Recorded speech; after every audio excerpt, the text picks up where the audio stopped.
Na karibu tena mpenzi mtazamaji kwa kipindi chetu cha Tamrini, ambapo huwa tunadadavua maswala mbalimbali ya taifa hili tukiweka paruanja maswala yanayokabili taifa letu. Na kwanza kabisa, kila siku mamilioni ya Wakenya hutegemea sekta ya bodaboda kufika kazini, kusafirisha bidhaa na hata kuwafikisha wagonjwa hospitalini wakati wa dharura. Lakini sasa sekta hii inakumbwa na shinikizo kubwa, si kwa sababu mafuta yameisha hapa nchini, bali ni kwa sababu gharama ya mafuta imekuwa mzigo mkubwa kwa waendeshaji wa bodaboda. Leo tunaangazia jinsi tatizo la mafuta linavyotishia sekta inayowaajiri zaidi ya vijana milioni 1 kote nchini, na tunauliza swali muhimu: je, bodaboda za umeme ni suluhisho la kweli au ni anasa ambayo wengi wa waendesha bodaboda hawawezi kumudu? Na tukumbuke kwamba sekta hii ya bodaboda huchangia shilingi milioni 660 kwa pato jumla la taifa kila mwaka. Na studioni tunao wageni ambao wanatupambia studio leo. Ni Duke Dunga ambaye ni meneja wa kanda wa kampuni ya Mogo, pamoja na Fernandez Kariuki kutoka kampuni hiyo. Karibuni sana studio. Naam, Kariuki, unaweza kutuelezea umuhimu wa sekta ya bodaboda hapa nchini mbali na uchukuzi ama usafirishaji? Asante. Sekta ya bodaboda imeajiri Wakenya zaidi ya milioni 2. Nimesema kusema moja, actually ni milioni 2. Tunaona ya kwamba sio sekta tu, watu wanaangalia kwamba si kifadhi tu cha kuweza cha mobility kutoka mahali pamoja kwenda mahali pengine, bali ni tunasema kwa kimombo income generation asset. Ni chombo ambacho mtu akiwa nazo anaweza kujihifadhi yeye mwenyewe kifedha siku baada ya siku. Tunaona ya kwamba mtu akiwa na pikipiki ya kwamba hiyo ni chakula mezani, hiyo ni ada ya shule na mambo mengine kadhaa. Kuna sehemu zingine za nchi ambako hata kuna barabara, wanatumia watu wa bodaboda kama ambulensi. Kwa hivyo tunaona ya kwamba bodaboda ina umuhimu mkubwa sana katika nchi hii, na ndivyo ya kwamba sisi kama Mogo tunafurahia sana kuwa katika mazungumzo haya na pia tunaweza kuona ya kwamba vile tunavyoweza pia kuwahudumia Wakenya zaidi. Naam, Duke Dunga, tukija kwako, unaweza kutuelezea kwamba hii sekta imeathirika vipi na ongezeko la bei la mafuta? Manake vijana zaidi ya milioni 1, jinsi nilivyokuwa nimesema hapo awali, wanategemea sekta ya bodaboda. Kweli.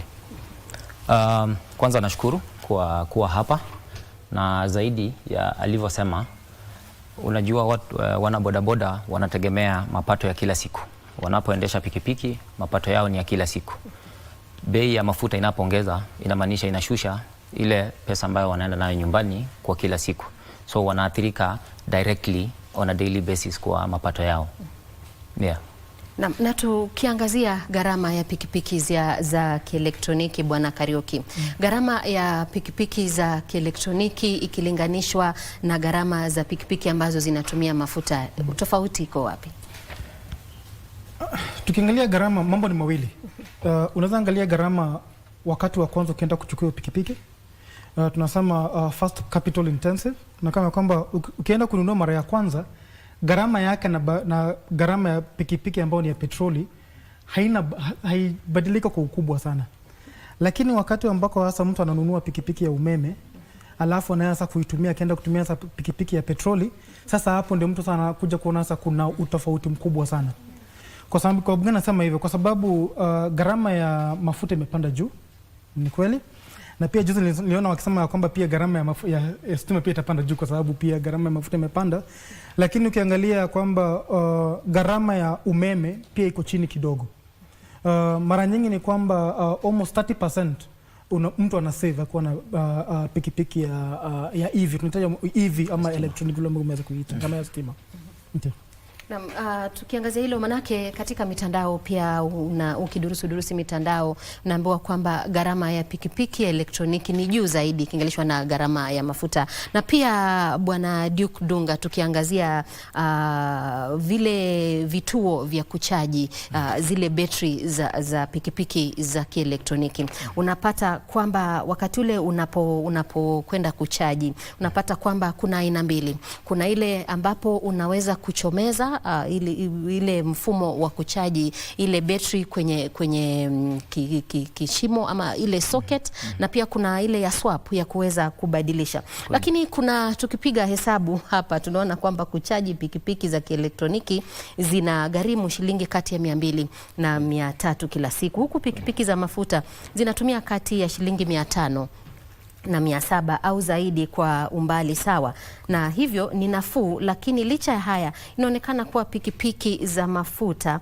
ni bora zaidi kuliko za kielektroniki. Kutoka kwa jicho la muuzaji ama mtengenezaji wa pikipiki, unapomwangalia ule mwendeshaji, kwanza kabisa anaangalia gharama ama ile pesa ambayo atalipa akinunua. Pili, ulivyosema ile infrastructure ya charging stations, mbali na hapa mjini, ukienda area za nje bado haijakomaa vizuri. So ndio maana unapata kwamba kuna wale ambao wana prefer kuchukua zile za mafuta, na pole tu itafikia kwamba wata transition into zile za stima. Lakini kwa sasa mwendeshaji anaangalia nini naweza mstahimili kwa wakati huu ambao bado infrastructure electric bikes haijakomaa vizuri. Yeah. Na kwa hivyo Bwana Kariuki, tukiangazia ule mundombinu wa barabara katika maeneo ya mashinani, unapata kwamba wengi wa vijana wanapendelea heri wawe na zile pikipiki za mafuta, manake kufika kule ni rahisi. Pikipiki ya mafuta inaweza kupenyeza katika maeneo ya mabonde, kupanda vilima na pia kushuka. Lakini kuna baadhi ya wale vijana wanaona kwamba heri nikae na hizi bodaboda za mafuta, manake zinaweza kupenya kila mahali, na pia muda wa kuchaji zile za mafuta huchukua dakika 1 au 2, lakini kuchaji zile za umeme zinachukua kama masaa kadhaa. Lakini kuna zile ambazo unaenda tu kubadilisha. Kwa hivyo vijana wanaona kwamba heri tusalie na hizi za umeme. Je, kijana unaweza kumuhimiza vipi aweze kuchukua ile pikipiki ya umeme? Umeweza kueleza vizuri ya kwamba jambo la kwanza ni kwanza kuangalia nitaitumiaje hii pikipiki yangu. Ukiwa mashinani tunajua kwamba petrol stations ziko kila mahali. Ukipiga kona kuna petrol station, ukipiga kona kuna petrol station. Sasa kama mhudumu wa bodaboda nitakaa chini nijiulize, nikienda kuchukua pikipiki ya stima nitakuwa naenda kubadilishia hii betri wapi? Na kama hao wawekezaji wa hizi pikipiki za stima hawajakuja kuweka hiyo charging station, nitateseka sana. Kwa jambo la the wise thing to do hapa ni kwamba unakaa unasema wacha nichukue pikipiki hii ambayo ni ya petroli niweze kufanya kazi yangu, kwa sababu najua kwamba sitaweza kuchaji hii bike yangu ya stima. Lakini ule wakati ambapo sasa hizi kampuni za stima zitakuja sasa kuweka charging station kila mahali, kama vile mwenzangu amesema kuhusu battery infrastructure, then mwenye pikipiki atafikiria kwamba anaweza chukua sasa pikipiki ya elektroniki. Jambo la pili, kama mtu already ako na pikipiki ya petroli, hii pikipiki probably umeichukua na mkopo. Hata watu wa pikipiki za stima kuja sasa kuweka hiyo infrastructure mahali uliopo, hii bike bado lazima umalizie kulipa. Huwezi enda kuirudisha kwa kampuni useme nataka kwenda kuchukua pikipiki ya elektroniki. Kwa hivyo lazima kwanza umalize huu mkopo. Kumaliza huu mkopo, then unaweza fikiria vizuri tena sasa kuchukua pikipiki ya ya elektroniki. Kwa hivyo kuna mambo kadhaa ambayo mwenye pikipiki atafikiria before aanze kusema ya kwamba nitaenda kuchukua pikipiki ya elektroniki. Lakini ndio wakati ukifika, ukiona kama mambo yako battery infrastructure iko sawa, pikipiki uko nayo maybe imezeeka, unataka kuuza uchukue ingine, ni sawa. enda uchukue pikipiki ya elektroniki. Naam.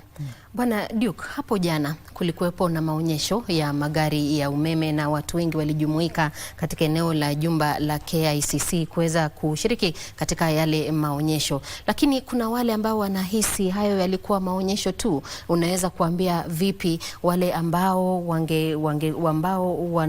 wangependa kuingia katika sekta hii, tukizingatia kwamba haya maonyesho kutakuwa na kilele chake mwezi Juni mwaka huu?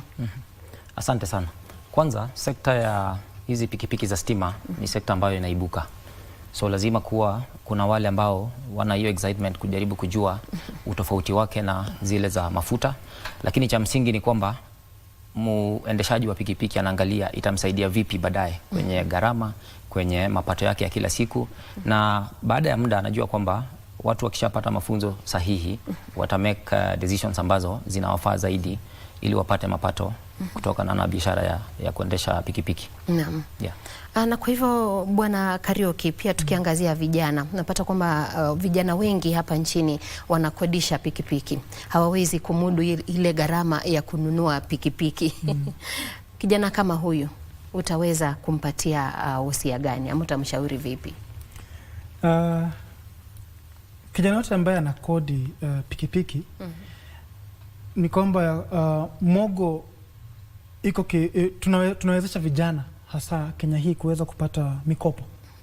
Kwa hivyo sisi kama Mogo ni kwamba ukiweza kuja na deposit kidogo, unaweza kuja kwetu, utaweza kupata hiyo pikipiki na baada ya kumaliza kulipia kwa muda wa mwaka 1.5, hii pikipiki itakuwa ni yako. Hautakuwa umekodi tena.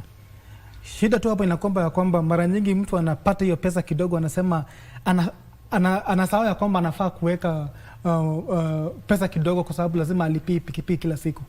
Kwa hivyo tunawahimiza ya kwamba enda uchukue pikipiki, kwa sababu tunaona ya kwamba baada ya kuchukua mkopo wa pikipiki, ukimaliza kulipa, pikipiki itakuwa ni yako.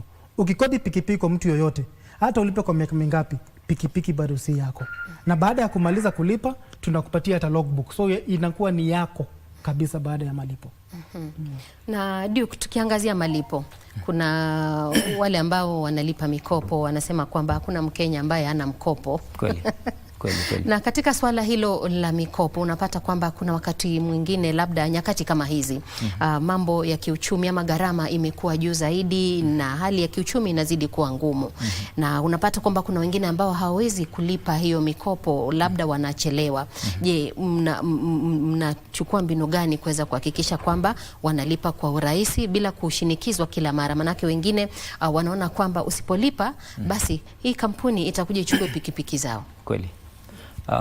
Mwanzo hata kabla yule mwendeshaji achukue pikipiki huwa anaelezewa gharama ya pikipiki anachohitaji kuwa nacho, na wale partners wetu kutoka Mogo wanachukua nafasi hiyo kumake sure kwamba pia wana assess kama ana uwezo wa kulipia. Na baada ya kuchukua pia huwa kuna communications between financial na customer. Anapokuwa na shida na anaposema mapema inakuwa rahisi kusaidika kuliko angoje wakati labda amelemewa na deni imekuwa kubwa ndio huwa wanapata shida. Lakini wenzetu kutoka Mogo hamasisha zaidi kupitia kwa zile programs ambazo tunafanya jointly ili wajue kwamba wana jukumu la kulipa, na wanapolipa vizuri watafaidika na pikipiki wakishamaliza kulipa. Naam. Kweli. Bwana Kariuki, hivi majuzi kampuni yenu iliweza kushirikiana na chama cha usalama cha wahudumu wa bodaboda kuweza kutoa mafunzo kuhusiana na usalama unaohusu hawa wahudumu. Je, katika yale mafunzo ni mafunzo gani ambayo mnatoa haswa? Manake unapata wakati mwingine unamuelimisha mhudumu wa bodaboda kuhusu usalama, lakini nyakati nyingi unampata kwamba kila mara hana ile kofia, hana ile helmeti ya kuweza kumsitiri iwapo kutakuwepo na ajali, na pia wale watu ambao wanawabeba. Naam. Jambo la kwanza ambalo tunaweza kuhamasisha watu wa bodaboda ni kwamba asifikirie tu kuhusu yeye binafsi, kwa sababu tumesema ya kwamba pikipiki ni kifaa cha kuweza kumwezesha kuweza kupata mapato ya kila siku. Inamaanisha kwamba ukiingia katika aksidenti, sio wewe tu peke yako ambao unaumia, bali ni familia yako. Ada ya shule inakosa, chakula mezani kinakosa, na pia wewe kutakuwa na gharama ya kwenda ya kuwa hospitalini. Kwa hivyo tunahamasisha kwamba kila siku make sure kwamba kuna helmet. Ukienda kuchukua pikipiki, sema kwa sababu ukienda kuchukua pikipiki ya Bajaj, unapatiwa helmet 2. Unapatiwa reflector vest 2. Inamaanisha ya kwamba sisi kama Mogo na pia wengine kama Bajaj pia ni kwamba tunaweza kukupatia jambo la kwanza, chukua helmeti, alafu ya pili chukua reflective vest. Jambo la pili tunaeleza ni kwamba ikiwezekana, tafadhali enda uchukue driving license. Kwa nini? Ukienda katika kuchukua driving license, utaenda tu ujisajili upate driving license. Kuna mafunzo ambayo unaenda unapitia unapata. Hayo mafunzo yanaweza kukusaidia kuweza kuelewa ni njia zipi ambazo unaweza kutumia kuweza kuzuia aksidenti. Mara nyingi tunaona ya kwamba wale ambao watu wa pikipiki ambao wameweza kuchukua license ni kwamba mara nyingi hata aksidenti tukiangalia kwa percentage yao iko chini sana. Jambo la tatu, tafadhali ukichukua pikipiki enda uchukue insurance. Hiyo insurance inaweza kugharama wakati ambapo maybe pikipiki yako imeingia katika accident, maybe imeharibika, inafaa kutengenezwa. Kwa hivyo hiyo kampuni ya insurance itaweza pia kukusaidia.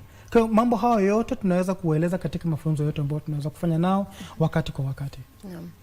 Ndio, tunajua kwamba itachukua muda ndiposa kukue na uhamiaji 100% hadi pikipiki za umeme. Kwa hivyo tatizo la bei za mafuta linaendelea kuzonga taifa hili na limekuwa donda sugu. Sijui kama kuna mikakati ambayo mmetumia ili kuweza kuzungumza na serikali na kushirikiana na wadau kuhakikisha kwamba hizi bei zinapunguzwa ama kuna ruzuku ya mafuta.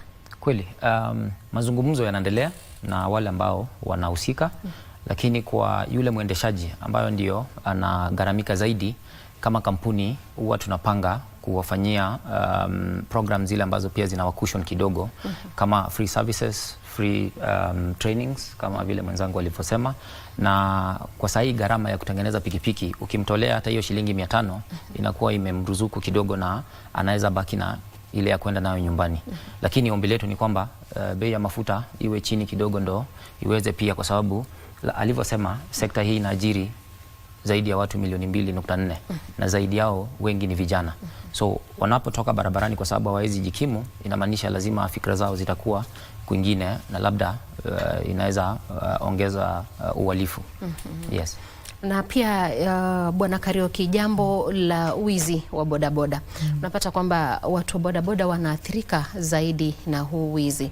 Je, ni mikakati gani ambayo mnatumia kuhakikisha kwamba wako salama na pikipiki zao pia ziko salama?